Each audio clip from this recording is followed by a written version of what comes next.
Hey, this is the Mike Brogan Talk Show, and with your host, Mike Brogan.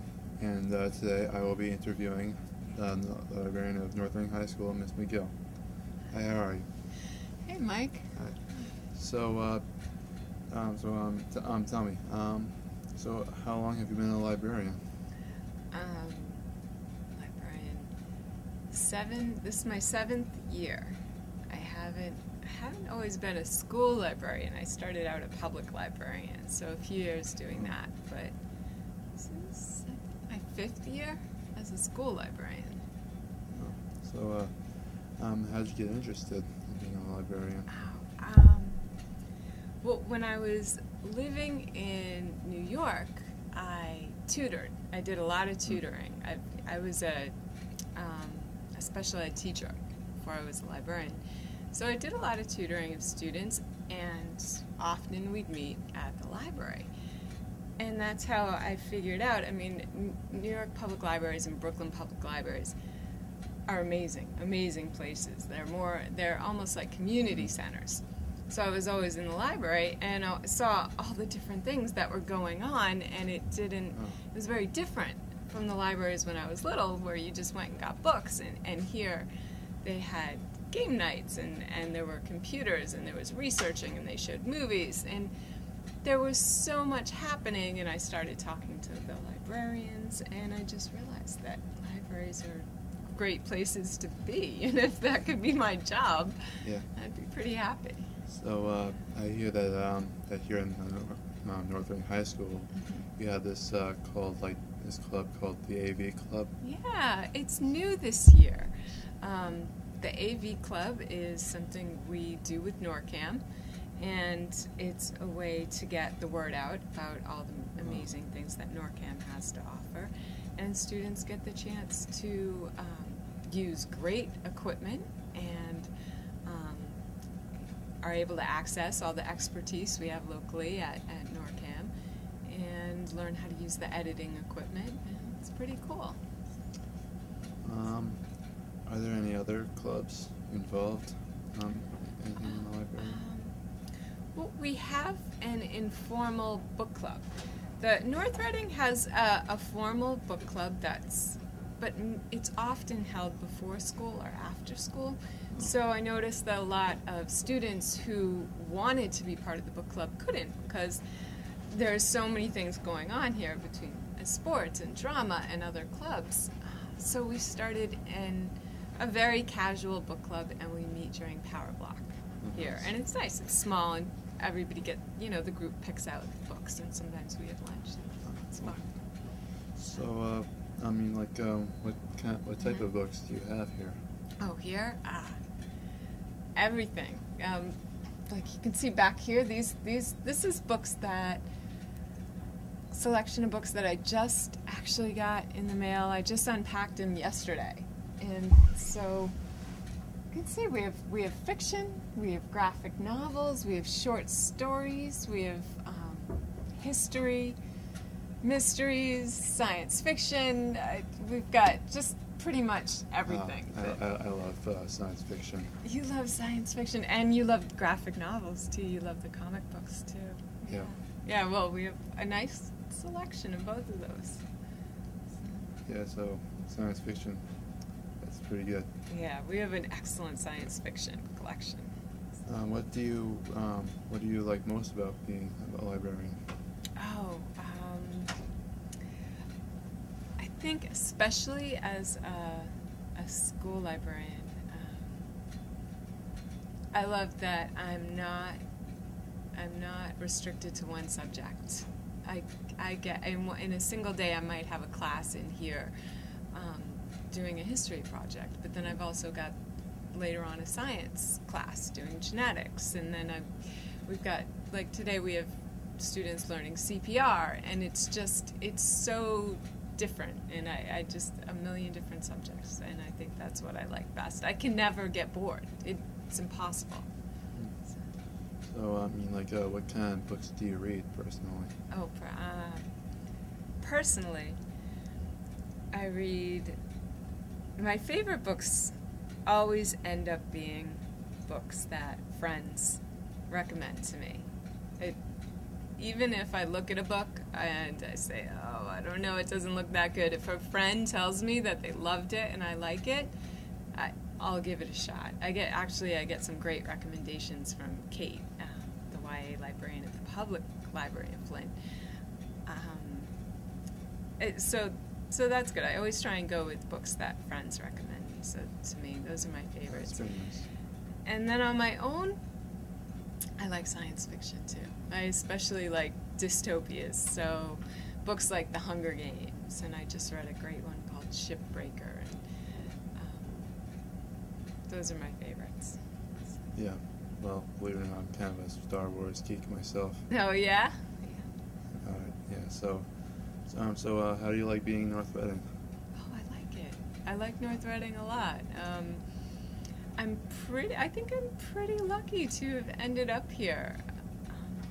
The teachers are very creative, which I appreciate a lot, because it means that when students are coming in and researching, I like to see how the teachers have adapted and done different things in different subjects. It's a nice group here. So, what are a few things, what are some things that people don't know about the library? They don't know that I think a lot of people don't realize yet that it's so much more than just bricks and paper. It's not just the shelves and the books on the wall. That there's so much now the library has electronically in terms of the databases. It's just, we live in such an information-rich world, and you can access so much through the library, through our website, and through the databases. And I think people haven't really caught on to that yet. So. Like, what's your favorite author? Let's see. I love Lori Hall Sanderson. She did Speak, and she did a book called Winter Girls. She's one of my favorites. I also like Scott Westerfeld. You might like him. He did the Uglies series. Oh, and he did a book that I think you'd like called Leviathan. It's a steampunk novel, so it's sort of science fiction with a history bent. They're some of my favorites, and they write mostly YA, young adult fiction. So for adults, I really like Neil Gaiman and Terry Pratchett. They tend to write for a wide audience. They write adult books and young adult books too. So,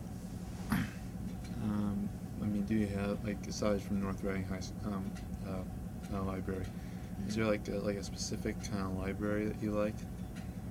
Oh, my favorite is, even when I lived in New York, and I would get in a lot of trouble with the librarians there, but my favorite library in the world is Boston Public Library in Copley Square. It's gorgeous. Yeah. So what kind of novels do we have here? Like I said, everything. We've got the graphic novels, and we've got historical novels and the science fiction. And we have, what's new is we have a lot of audiobooks now. Our audiobook collection is growing. So we have books that are on CD and books that are on playaways, which are they're MP3 players that are dedicated to just one book. And then we have CD MP3s, which are CDs you put on your computer and then you load the book on your MP3 player. So that's kind of new. We're getting a lot more of them.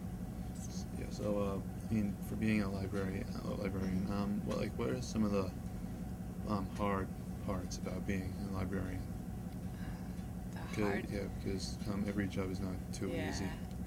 I think the hardest part is making it look easy, keeping track of everything, because part of the idea of the library is that it's got to be open for people to explore on their own, and making things easy to find and accessible to everybody, and keeping track of everything can be pretty tough. What does this library have besides books? Besides books, we've well, we've got magazines, and we've got a lot of movies, actually. Our film collection is growing, and the audiobooks that I told you about. We have a lot more now. We're trying to get more. That collection is growing. For this library, like, how long can you rent a library book? Take out a library book. It depends. I'll usually start with 3 weeks, but a lot of times if someone is doing a project, like an independent reading project in class, I'll ask the teacher, and if they're taking that project for 2 months, then I'll give it to them for 2 months. And then summer reading books, which was new last year. If it's a summer reading book, you can have it for the whole summer. How did you learn about being a librarian? How to be a librarian? I was lucky enough that I've worked with a lot of great librarians. So I had a lot of mentors, and I went to grad school. I have my master's in library science, and I was part of a program called PULSE, which is Public Urban Library Service Education, I think is what it stands for. But it was pretty much library boot camp, where I would go to, I had a mentor, and I would follow them for 3 months, and I would spend, basically I spent over a year and a half, 1 month at a different library in Brooklyn, New York. So every month I'd be in a different neighborhood and have to, meet a whole new staff and a whole new collection and do everything. So. That's pretty interesting. Yeah, it was. It was very interesting because neighborhoods have such different qualities to them. I got to meet a lot of great people, and I also, I got to work at a library called Bank Street, at the Bank Street College of Education, and that was probably one of the best places to learn how to be a librarian because, well, I had a collection of over 60,000 books, so that was fun. And Bank Street is really famous. It's got an amazing history for children's books, and I think they had a writer's lab where Margaret Wise Brown, who wrote Goodnight Moon, which is a famous children's book, she came from their writer's lab. And do you remember Where the Wild Things Are? That book from when you... Yeah, the person who wrote that, he was an illustrator with the library, with the writer's lab at Bank Street. So, they did amazing things. And when I was a kid, when we would go to the grocery store, I would always get, they were called Little Golden books, and they were basically inexpensive children's books, but that was a new idea back then. People didn't have big home libraries. Books were so expensive, and Bank Street also developed Little Golden books so that people could have inexpensive books that they could take home and have. So they did a lot of cool stuff. It's an amazing place. So I was lucky to work there. Yeah. Meaning, even when I was a kid, Where the Wild Things Are, that was one of my favorite books. It's an amazing book, yeah. Did you see the movie? Oh, no, I haven't yet. I haven't either. I don't think I could. I love the book so much. I'm not sure.